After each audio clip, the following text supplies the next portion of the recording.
physique faite dans une conférence sur la petite enfance. Il y a une partie de la réponse, elle vient de cette... vous allez voir là, que vous qui est resté en place, mais il y a un petit espace de déplacement ici, c'est bien. Je ne vais pas m'éloigner trop. Le développement du cadre de référence, c'est en partie l'explication, et récemment, beaucoup du travail avec Nathalie, avec d'autres collègues, pour parler du jeu actif. Donc aujourd'hui, on m'a demandé de le définir, de dire c'est quoi, de lui donner un cadre et de voir qu'est-ce qui se fait un peu dans le monde. C'est pas des données scientifiques, c'est un relevé de la littérature que j'ai fait pour le ministère de l'Éducation et celui de la Santé, donc ça apporte beaucoup sur ce relevé-là. Je ne reviendrai pas beaucoup sur les définitions, juste pour rappeler que Francine Ferland est une ergothérapeute de Sainte-Justine, que sa définition du jeu, elle rejoint beaucoup ce qui a été dit ce matin, l'idée de la curiosité qui n'a pas été mentionnée, du plaisir qui a été mentionné, spontanéité tout à fait importante, et c'est là aussi. Qu'est-ce qu'on sait du jeu actif maintenant? C'est quoi les constats de la littérature? Ils sont intéressants. Celui-ci qui est du bulletin de l'activité physique chez les jeunes, donc très récent, c'est une étude américaine où on a demandé à des mères combien de temps vous avez joué quotidiennement à l'extérieur. C'est les blancs. Donc c'est autour de 70%. Les mères rapportent qu'elles jouaient à l'extérieur 70% du temps. C'est auto-rapporté. Plus de 3 heures de jeu quotidien à l'extérieur, autour de 60%. Ces mères qui ont eu des enfants, on leur demande maintenant, est-ce que vos enfants jouent à l'extérieur? Et est-ce que vos enfants jouent plus de 3 heures à l'extérieur? Et vous constatez, comme moi, en mère, qu'il y a une diminution très importante, j'excuse pour les déplacements, très importante de ce pourcentage-là. C'est rapporté. Même chose dans une étude anglaise où on a à peu près les mêmes chiffres, c'est-à-dire quand on demande à des gens qui ont entre 55 et 65 ans, je parlais à beaucoup de gens ce midi, là, on est plusieurs dans cet âge-là, hein? Quand on demande à ces gens-là, ils allaient à l'extérieur presque à chaque jour. Par contre, quand on leur demande de parler de leurs enfants, c'est moins de la moitié des journées de la semaine où ils vont à l'extérieur. Donc c'est un phénomène quasi mondial de cette diminution de ce qu'on appelle le jeu actif. Celle-ci, encore une fois, pour ceux de mon âge, elle va vous dire quelque chose.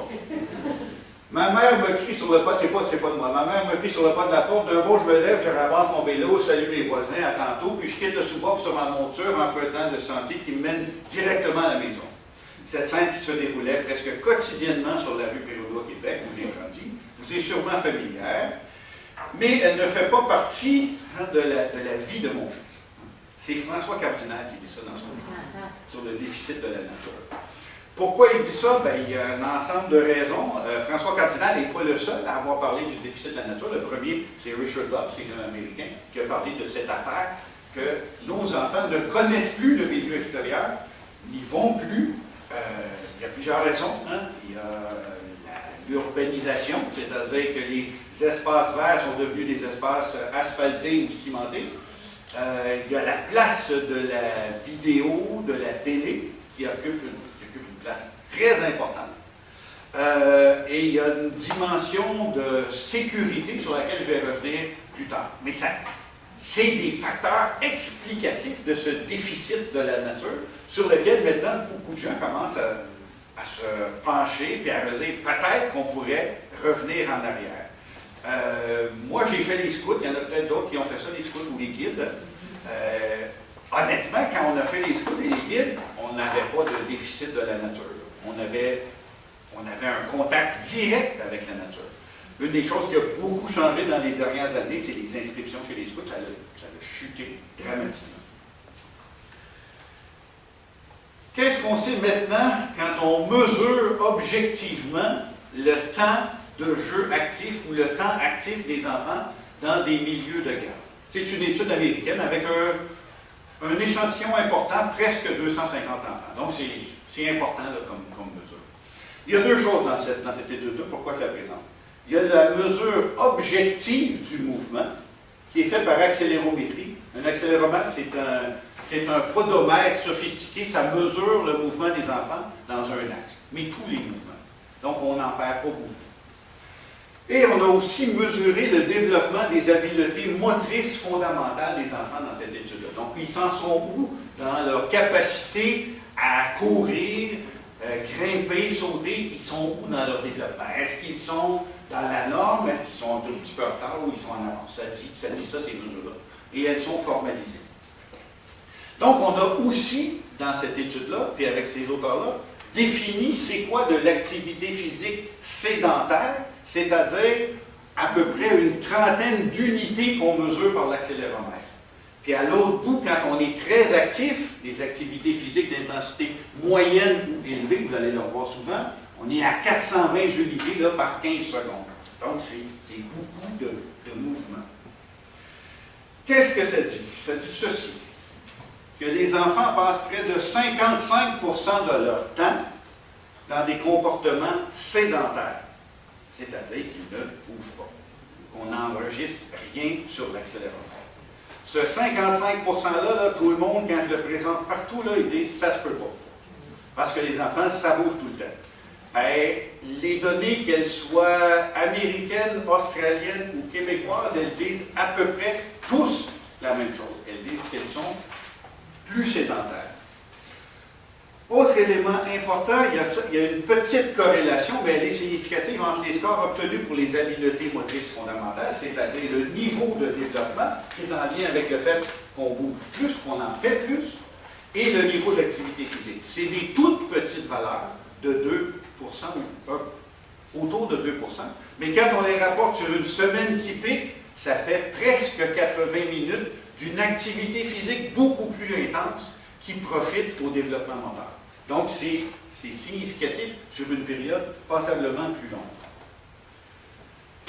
Et on a toujours tendance à dire que c'est certainement pas la même chose au Québec. Et c'est exactement ce que Camille Gagné, qui est une prof ici à l'Université Laval, a fait dans une étude récente. C'est-à-dire qu'elle a repris la même idée, presque 250 enfants.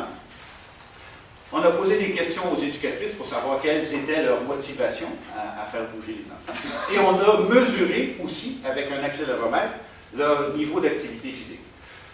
Ce qui est important, puis c'était vrai dans l'autre étude, j'ai oublié de le mentionner, c'est pas quelque chose qu'on porte uniquement une fois, donc c'est porté, l'accéléromètre est porté sur des longues périodes, donc on peut avoir une idée globale de comment ça s'est passé. Ben, sur 8 heures par jour, on se retrouve avec 53 minutes d'activité et uniquement 13 minutes d'activité physique d'intensité moyenne ou élevée. Donc, c'est très, très, très gros. Des 242 enfants, il y en a seulement 2 qui rencontrent les standards donnés par les États-Unis, c'est-à-dire plus de 2 heures d'activité physique par jour. Donc, c'est exactement le même scénario qu'on voit partout. Qu'est-ce qu'on a dans les directives? Bien, on a cette idée d'en faire plus. Il y a toutes sortes de chiffres, il y a des valeurs, on a donné des minutes. C'est très difficile de convaincre les gens sur les minutes. Kino Québec, lui, est allé vers l'idée d'en faire le plus possible. Donc, de ne pas placer cette idée d'augmenter le temps, mais d'en faire le plus possible. Donc, le jeu, pour moi, c'est clairement, on devrait y revenir. C'est une nécessité d'y revenir. J'ai l'impression qu'on devrait lui redonner ses lettres de noblesse qu'il a perdues. En tout cas, c'est clairement perdu dans le milieu scolaire. Dans le milieu des CPE, je pense que c'est presque perdu. Ça doit retrouver sa place, puisqu'on est d'accord pour dire que ça a plein de vertus. C'est clair que la littérature nous le dit. Il y a des effets sur le développement cognitif, il y a des effets sur la socialisation. C'est important, c'est quelque chose d'important. Quelle que soit la définition qu'on lui donne, quel que soit comment on le regarde, sa place est très importante. Ce qui ressort, c'est le jeu extérieur. C'est la possibilité d'utiliser le milieu extérieur comme vecteur pour développer le jeu. C'est quoi l'avantage du milieu extérieur? Ben, ça offre toutes sortes de possibilités, de nouveaux défis. Ça permet de développer ses habiletés motrices fondamentales, particulièrement celles de grimper, sauter. qui sont très importantes pour le développement de la posture, qui sont très importantes pour le développement du tonus. Donc, c'est un endroit privilégié. Ce qu'on sait aussi des enfants dans la littérature, et c'est très clair, c'est qu'ils sont actifs de façon très soudaine et intermittente. Hein? Ça veut dire que ça va être explosif, puis ça va se calmer. Puis ça va être explosif, puis ça va se calmer. Ce qui veut dire que quand on regarde 30 minutes d'une activité planifiée, quelle qu'elle soit, les 10 premières sont très, très actives, puis ça a tendance à diminuer. Si on ajoute 30 minutes de plus, on n'a absolument rien gagné. C'est comme l'idée de donner, pour ceux qui enseignent à l'université, de donner un cours de 3 heures et qu'on a ce petit 35-40 minutes d'attention soutenue, puis que le reste des 3 heures, on peut presque, à la fin des 3 heures, moi je peux essayer de danser, puis que je ne fais pas bien, chanter pas du tout, et c'est très très difficile. Hein?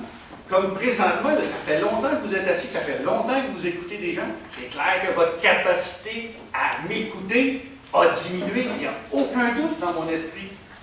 C'est naturel, ben, c'est la même idée dans ça. Est-ce qu'on peut ajuster les horaires pour mieux répondre à ça? C'est ça que ça dit, puis la littérature nous pointe dans cette direction-là.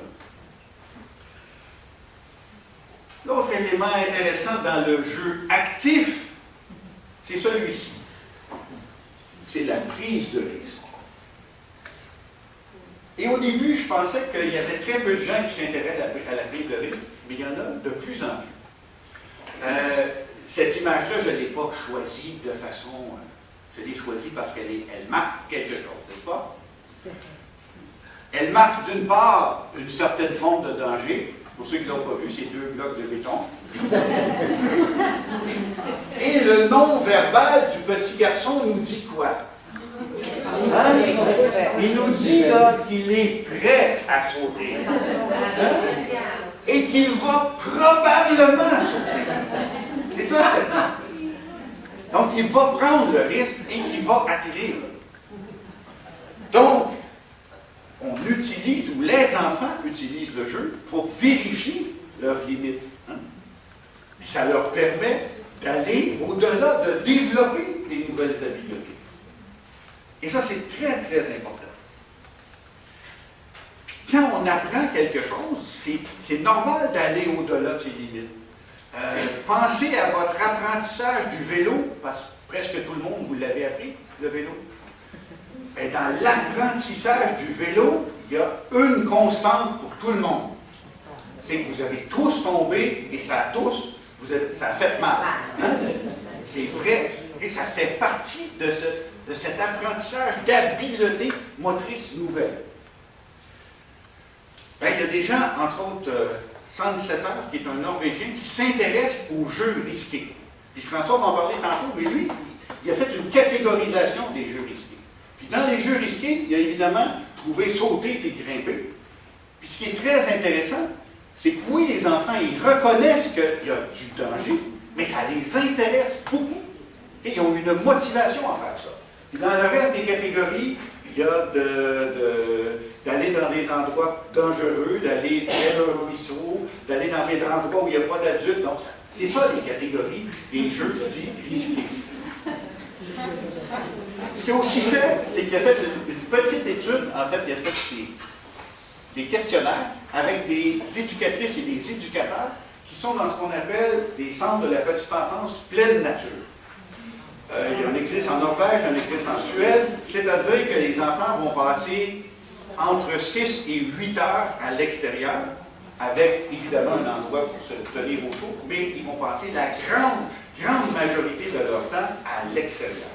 Et il y avait aussi, en Norvège, des gens qui étaient dans des milieux plus urbains. Donc les questions, c'est comment le personnel de la petite enfance évalue-t-il les opportunités de prise de risque, comment ils évaluent les jeux risqués, puis comment ils gèrent les jeux risqués. Donc, on reprend les entrevues, on fait des synthèses, et on obtient ceci, c'est-à-dire des cartes conceptuelles, des raisons, qui expliquent les opportunités de prise de risque. Bon, des affaires plus intéressantes, et à peu près tout le monde est d'accord, là, c'est 6 sur 7, 7 sur 7, ils sont tous d'accord. Premier élément qu'on voit bien, des gros arbres, des pentes de la forêt, des endroits pour sauter, se cacher, grimper, puis pas de clôture. Okay? Ça, c'est comme des prérequis pour eux. Donc, ils voient ça là, comme étant des éléments de l'environnement de jeu très importants. Dans les pratiques maintenant, le personnel accepte de repousser ses limites. Je vous donne deux exemples, hein, parce que dans ces papiers-là, habituellement, on prend des citations. Premier exemple, les gens acceptent que les enfants utilisent un petit canif pour couper des bouts de bois, ce qu'on appelle en bon québécois, gosser du bois. Hein? Ils acceptent ça. Et il y en a un autre qui est magnifique, il y a une éducatrice qui dit « Moi, quand l'enfant arrive à peu près à 4 ou 5 mètres de hauteur dans l'arbre, je commence à m'inquiéter. Je commence à m'inquiéter. » Donc, elle n'a pas encore fait d'action, elle note que cet enfant-là est rendu assez haut. Donc, ils permettent des opportunités de prise de risque et ils ont effectivement une préoccupation pour la sécurité, mais ils ont aussi un grand désir d'offrir des situations plus ouvertes. Deuxième élément, c'est quoi les aspects positifs? Ben, il y en a plusieurs pour eux. Les nouvelles habiletés, démontrer du courage, grimper à 4 mètres, effectivement, on commence à démontrer du courage, développer ses compétences motrices et son contrôle moteur, ça revient, et découvrir ce qui est dangereux de ce qui ne l'est pas, ça c'est très intéressant, parce que ça a un potentiel de transfert plus tard, c'est-à-dire quand on devient adolescent et qu'on veut prendre du risque, bien, si on en a vécu des prises de risque, ça a certainement un potentiel de transfert. Les autres éléments, c'est cette idée de découverte et de conquérir, ça tourne beaucoup. Ce qui est plus intéressant, c'est ceci, c'est qu'ils acceptent les risques et que culturellement, c'est reconnu. C'est-à-dire, pour les Suédois, les Norvégiens et les Danois, la pression des parents sur la sécurité est très, très différente de ce qu'elle est en Amérique du Nord, au Canada ou aux États-Unis, et particulièrement aux États-Unis. Donc, l'idée d'être potentiellement poursuivi, ça n'existe pas pour les gens de la pièce encore dans ces pays. Donc, le jeu actif, c'est quoi? Ben, c'est essentiellement pour moi cette idée de défi adapté. Et j'emprunte un petit graphique qui vient de mes collègues ici à l'Université Laval, qui porte sur cette idée qu'il existe une zone de difficulté optimale, qu'ils ont appelée la délicieuse incertitude. On est pour j'adore cette affaire-là. Qu'est-ce que c'est? Ben, le niveau de difficulté de la tâche de plus faible à plus fort. Et le niveau d'habileté des gens. Hein?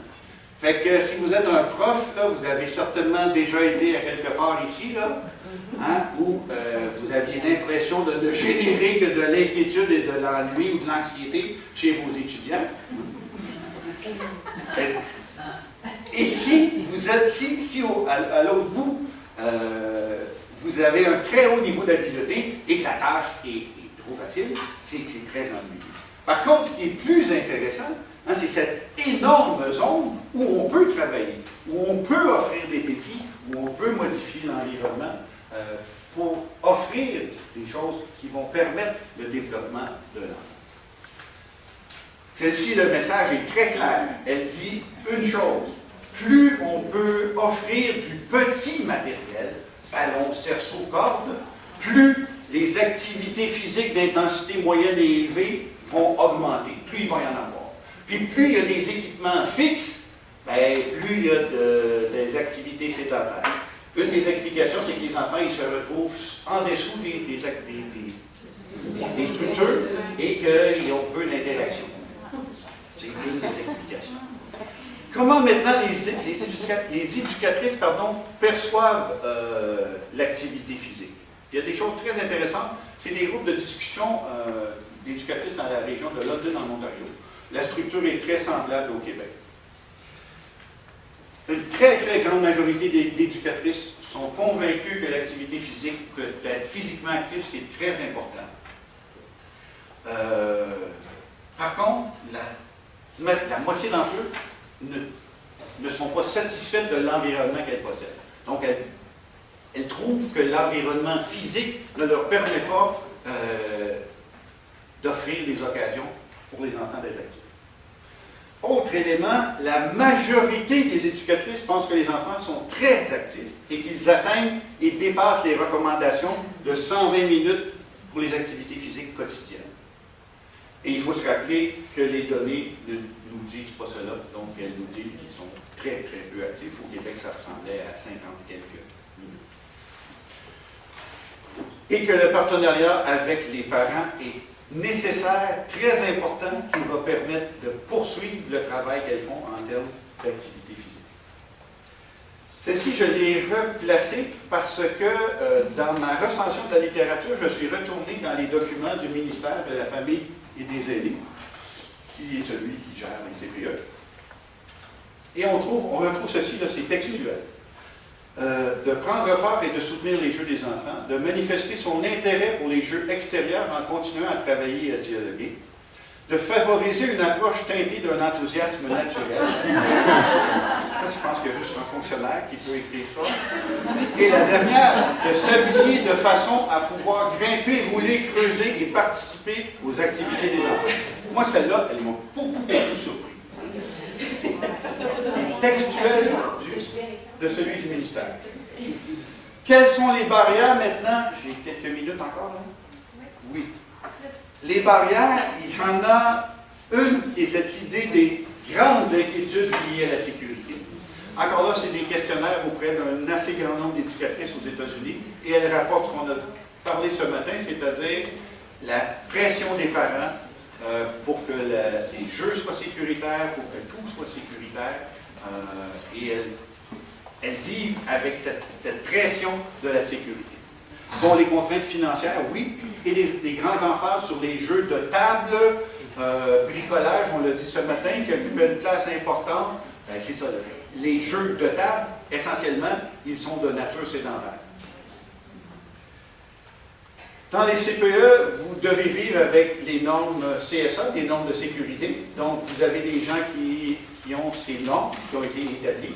Et il y a des gens qui viennent visiter pour voir si tous les matériaux sont adéquats, si les zones sont adéquates. Donc, on consacre de l'énergie, du temps à vérifier ça. Il y a deux auteurs, deux Canadiens en fait, qui ont une position très tranchée sur la place des normes. Je fais la traduction, là, on dit au cours des dernières 10 années, les espaces de jeux extérieurs conçus pour les enfants au Canada ont été basés sur la peur et le profit, plutôt que sur les besoins des enfants en termes de jeux et de développement. Une des raisons pourquoi on dit cela, c'est que les gens qui étaient sur le comité de départ de la norme, il y avait un tiers des membres qui avaient des intérêts financiers, soit dans la vente de matériaux absorbants ou dans la vente de structures. Il y a des endroits où on a décidé de les appliquer systématiquement, ces normes-là. À Toronto, ça a été fait. Plus de 172 parcs ont été complètement détruits pour les reconstruire en fonction des normes CSA. Ce qu'on a constaté, c'est deux choses. La première, une légère augmentation du nombre d'accidents dans ces parcs reconstruits.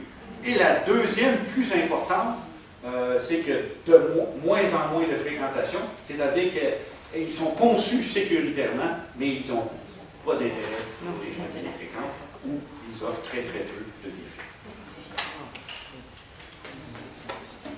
L'exemple le plus classique, c'est celui des balançoires, c'est-à-dire que les normes de sécurité pour qu'on puisse garder une balançoire, ça offre, il y a des espaces de dégagement très importants, ce qui fait que dans certains endroits, on doit soit les enlever ou ne plus les utiliser, ou les utiliser de façon